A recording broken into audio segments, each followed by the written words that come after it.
Good evening and welcome to the news roundup for Wednesday, April 19. I am Abigail Smythe. Before we get into the news, we would appreciate you liking this video, sharing your views in the comments, and then sharing the video with your family and your friends. Teach them! Always make sure the message reach them! Now for the news in detail. The Ministry of Health and Wellness is urging Jamaicans to remain vigilant in the wake of a surge in cases of respiratory illness. The ministry is warning that the COVID-19 pandemic is not over. It has concluded that the COVID-19 virus contributed to the recent increase in respiratory illnesses across the island. In a media release on Wednesday, the ministry said the COVID-19 pandemic continues and the virus, together with influenza B, influenza A, and respiratory syncytial virus RSV, are the predominant respiratory viruses in circulation on the island.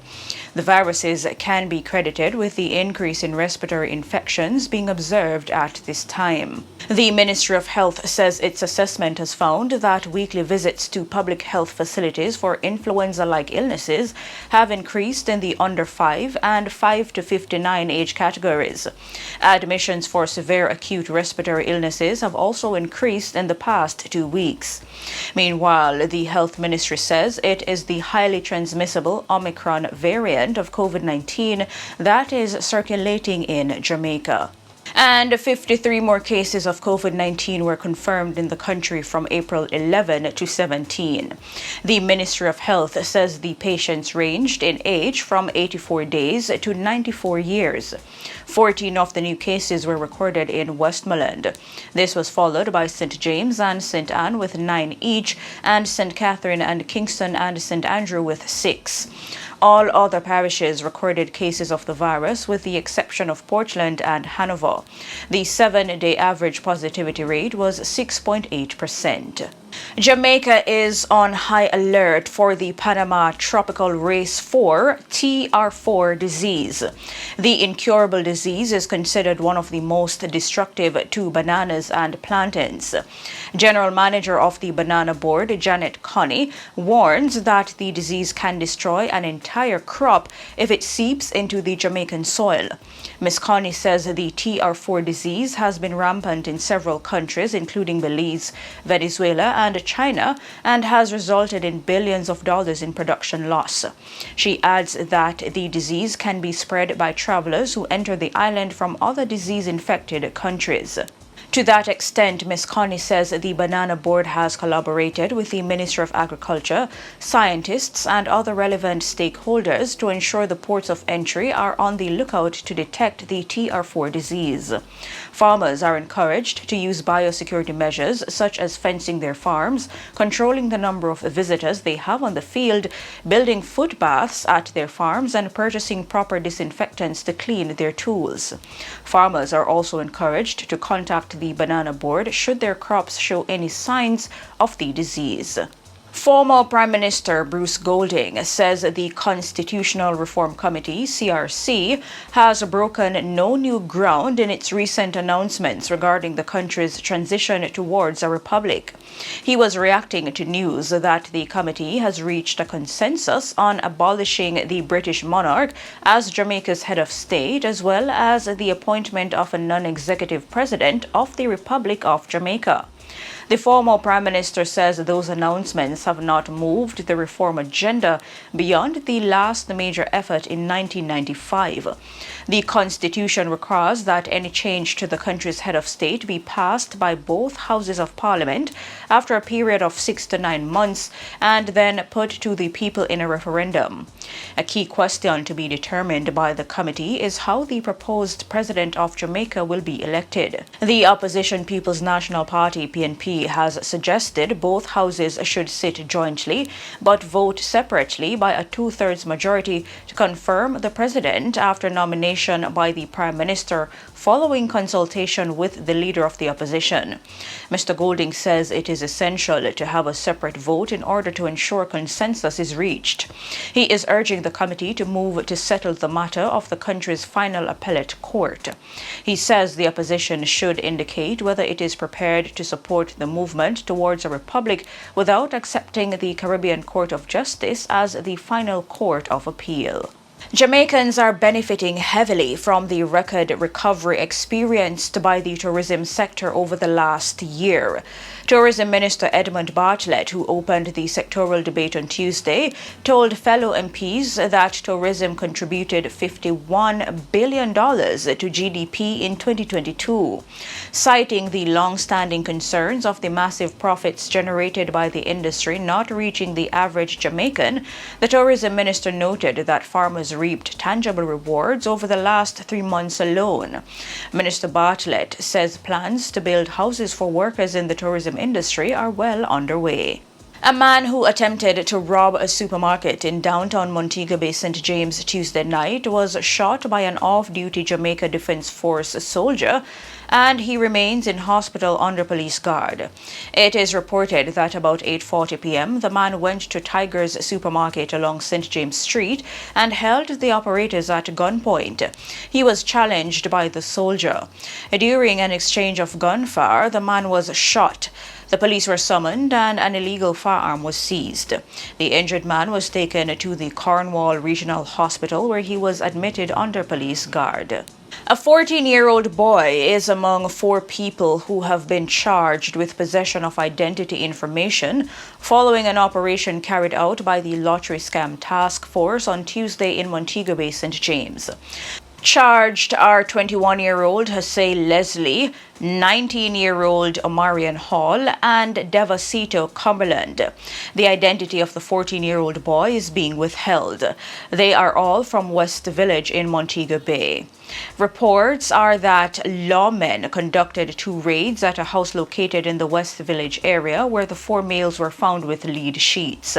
They are to appear before the St. James Parish Court on Wednesday, June 7. A dispute over $50 Jamaican by 2 men in Rock River, Clarendon on Sunday has left one hospitalized and the other on the run. The injured man is a 49-year-old farmer from the district, while on the run is a man known only as Handful. It was reported that around 9 a.m. the 2 men had a dispute over $50. The police say during the dispute a machete was used to chop the farmer in his neck and right middle finger, causing serious wounds. The injured man was transported to the Maypen Hospital by a relative and later transferred to another hospital where he was admitted in serious condition. Police have since launched a manhunt for Handful, who they believe can assist in their investigations. And a man was taken into police custody following the stabbing of a 53-year-old woman he accused of stealing his money in Maypen, Clarendon on Sunday. The 49-year-old man was taken into custody after he was reportedly held by residents and handed over to the police. Reports are that around 12:30 p.m. the man went to the home of the woman about money that was said to be stolen from his house, and an argument developed between them. The police say during the argument, a knife was used to stab the woman in her neck. She was rushed to hospital and admitted in serious condition. The man was accosted by members of the community and handed over to the police. He was arrested on reasonable suspicion, pending further investigations. The police commissioner, Major General Anthony Anderson, says much of Jamaica's problem with illegal firearms is caused by lottery scamming. Speaking at the Regional Crime Symposium in Trinidad and Tobago on Monday, General Anderson said young people are using funds from lottery scamming to buy weapons from overseas. Illegal guns account for 85% of the murders committed in Jamaica. In business and consumer confidence dipped slightly in the first quarter of 2023. That's according to noted pollster Don Anderson, based on research for the Jamaica Chamber of Commerce. Mr. Anderson notes that while Jamaicans remain relatively upbeat about the country's economic recovery, there's a growing concern about slowing momentum among both entrepreneurs and shoppers. The pollster says it's the first time in several years that both consumer and business confidence have fallen almost in line with each other. And on the foreign exchange market, a buying rate for the Canadian dollar is $109.89, while the selling rate is $115.15. The Great Britain pound's buying rate is $183.67, selling rate $188.97. Buying rate for the US dollar is $151.68, while the selling rate is $153.70. In the region, Prime Minister of St. Vincent and the Grenadines, Dr. Ralph Gonsalves, is urging regional leaders to be bold and use the death penalty as a deterrent to those in society who would commit murder. He made the call on Monday while addressing the CARICOM Symposium on Crime in Trinidad and Tobago. Dr. Gonsalves told his regional counterparts that citizens across the Caribbean are calling for the use of the death penalty to help address the high crime rate in the region. He says the region cannot be detained by European standards on human rights. Dr. Gonsalves also criticized members of the judiciary, saying they were too lenient when considering bail applications for murder accused. He says CARICOM countries have invested huge sums into policing, crime fighting, and the court system. He says in some cases the judiciary seems divorced from the realities of society. In the meantime, Prime Minister of Barbados, Mia Mottley, says the region should take no lectures from the United States about gun violence. She was supporting an argument made by Prime Minister Andrew Holness. The illicit firearms trade is a significant challenge for Caribbean countries that are plagued by gun violence. Prime Minister Mottley said as regional countries seek to reduce crime and violence on their islands, they must look at music that promote criminality. On the international scene, United Nations data says India is on track to surpass China by mid-2023 as the world's most populous nation. This is raising questions about whether a booming young Indian population will fuel economic growth for years to come or become a liability. While India's 254 million people between ages 15 and 24 is the largest number in the world, China is struggling with an aging population and stagnant population growth. That has sparked expectations that the demographic changes could pave the way for India to become an economic and global heavyweight. India's young citizenry could drive the country's economic growth for years to come, but it might just as easily become a problem if they aren't adequately employed. Economists have cautioned that even as India's economy is among the fastest growing, as its population rises, joblessness has also swelled.